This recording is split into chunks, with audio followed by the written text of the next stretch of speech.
Welcome back to my channel. I truly cannot believe, I'm looking at my calendar right now and I can't believe that we are already at the end of 2025. That's just crazy to me. I feel like this year was so long, maybe because I was kind of isolated and forced to really work on myself and do the inner healing. And anybody that's been through a healing journey knows that it is anything but glamorous. It was a lot of realizations for me, but I think that's what made it feel so long and dreadful, was that I was constantly going to therapy, working on myself, working out, which anybody who knows me knows I hate physical activity. I really do. But I lost a ton of weight. I feel good about myself, but it felt like the year just wouldn't end. Today is Wednesday, December 31st, which is when this video will be released. And I just can't believe it. I can't believe that it's officially the end of the year. It's New Year's Eve, you guys. What are your plans? What's everybody gonna do this year for New Year's? I wanted to talk about the 10 things that I learned in 2025. I would make it 25 things I learned, but I don't want to make this video drag out and be so long. So I'm going to keep it down to 10 things that I learned in 2025 that really made an impact for me.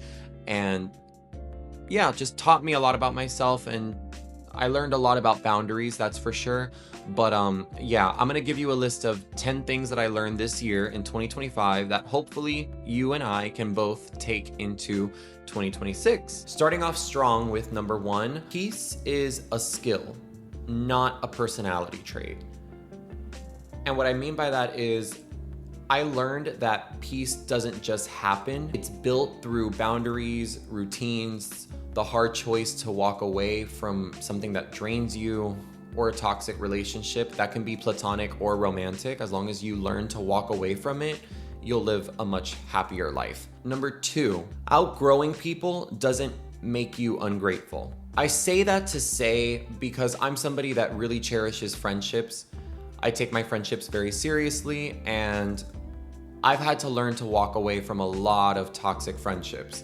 And at first, I used to feel guilty because some of those friendships were long-lasting friendships, and I used to think that, I don't know, maybe I get some sort of badge of honor, some sort of reward for having a friendship last over a decade. But just because a friendship lasts over a decade doesn't mean that it's meant to last forever, especially if you feel like you no longer get anything from it, if you feel like you're constantly ending up as the butt of the joke, or you just always get the short end of the stick in the friendship. It's not worth it to keep the friendship going if you don't feel like you're really gaining anything else from it. So it doesn't make you ungrateful. It just means that you're finally putting boundaries for yourself and you're prioritizing yourself, which is what we should all be doing. Number 3, consistency beats motivation every time. Again, motivation comes and goes, but consistency is up to you. Consistency will take you so far as long as you get up every day and do the task that you might not always be in the mood for, but you get it done anyway. That will create motivation. Just being consistent with yourself, watching yourself get up and doing the hard thing every day, whether you want to or not, that alone creates all the motivation that your brain needs, I promise you. Number 4, healing isn't linear, and that's not failure. I learned that bad days don't erase progress. You can be emotionally mature and still triggered. Growth means responding differently, not feeling nothing. And I had to learn that the hard way. As you get older, growing into your own is responding differently. That's how you mature. Again, like I said earlier, you're not gonna like doing the task that you plan to do every single day, but as long as you do it and you respond differently by just doing it and not going back into your old habits by procrastinating, that is growth. You're growing, you're showing yourself that you are capable of growth by growing and just responding differently to certain situations. Number 5, my environment directly affects my confidence. Where you live, who you're surrounded by, and what you consume mentally all matter. When I changed my environment, my confidence followed naturally. I mean, it naturally just spiked. I think I made a video recently about how I moved from Orlando to Fort Lauderdale, and I'm not gonna lie, Orlando just wasn't the place for me. It's not for everybody, wasn't for me. As soon as I moved down to Fort Lauderdale, I just felt so much more at peace. I felt aligned with who I am, who I'm supposed to be, and I've never felt better. So again, if you're someone out there struggling, I promise you, look around your environment. It doesn't always mean that you have to move. I'm not saying that you have to move and go to a whole new city, but look around your environment. Maybe look at the people that you surround yourself with. If you're not surrounded by the best people, or at least people that are somewhat supportive on your wavelength or in alignment with you, don't expect your confidence to come out of nowhere, because you're just dragging yourself down. Don't be friends with people for the sake of having friends in your life. You want quality, not quantity. Number 6, rest is productive when it's intentional. Burnout is a serious thing, and it really hit me hard. Burnout taught me that rest is not quitting, it's refueling. Slowing down helped me show up stronger and more aligned with my goals and what I want to do. Again, I have ADHD, so I think I've said it many times, but for me, I can feel very scatterbrained at times if I'm not decompressed for a moment and I don't actually take a second for myself. I'm not going to be able to execute everything I have up here into reality. Number 7, not everyone deserves access to my energy. And I mean that wholeheartedly. I had to learn to stop explaining myself to people committed to misunderstanding me. There's always going to be people that are committed to just making you upset.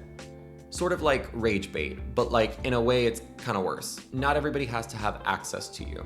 Don't allow others to have open opinions on your plans or your goals.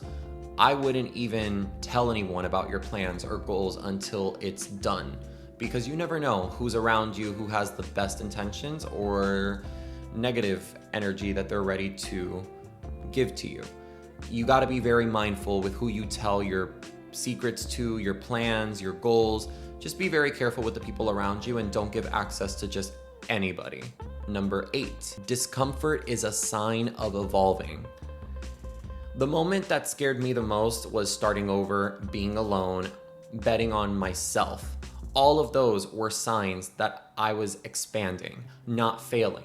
And I say that to say that anyone out there who feels lost or feels that you have to start over at any age, I don't care if you're in your 20s or 30s, starting over is never a failure. If anything, it's a sign of strength, resilience, because you know in your heart that this is scary, especially if you're in your late 20s, early 30s. It can feel so overwhelming, feeling like you have to start over and feeling like everyone's gonna have so many negative opinions about your age and having to start over again. Screw them. Screw the opinions. It's your life. You're the only one in control of your life. Start over if you have to. Start from scratch if you have to, but do what it takes to make the life that you want to live come to reality. Number 9, self-trust is built through kept promises. What I mean by that is every small promise that you keep to yourself will strengthen your confidence.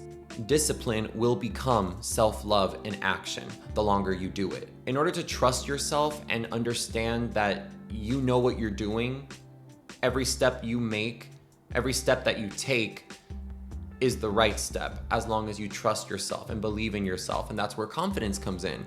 But confidence is not just gonna appear out of thin air unless you have something to back it up, a track record. Just as I said earlier in the video, consistency is motivation.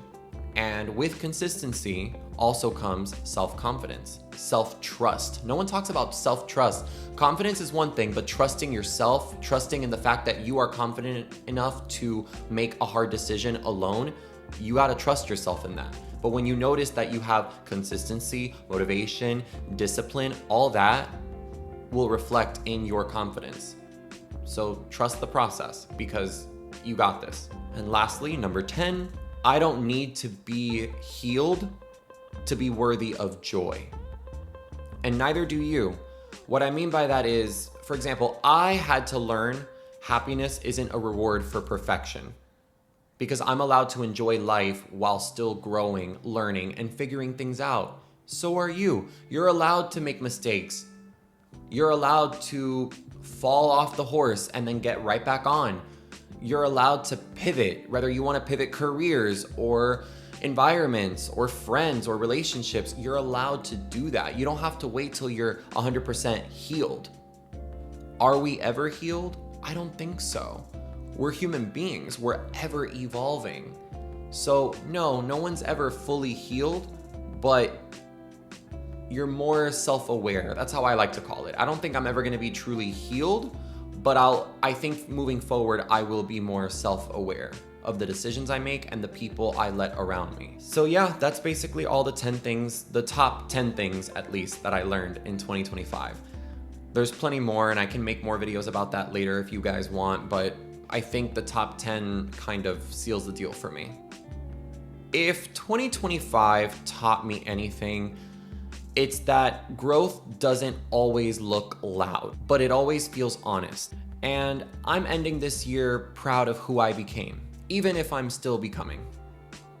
I hope you learned something from this video. If you resonate with it, let me know in the comments. Don't forget to like and subscribe as well, please. That'll really help my channel. But yeah, comment down below and let me know if you resonated with any of these 10 things. Let me know if you had a healing journey that you had to go through recently. I feel like 2025 was a healing journey for everybody. From what I could see on social media, a lot of people were going through a little bit of a transformation in their lives. So let me know down below if that's something that you had to go through as well. Also, comment down below. Let me know what your New Year's resolutions are. But yeah, closing this video out, it's Wednesday, December 31st. I can't believe I'm saying it, but Happy New Year, and I will see you next year.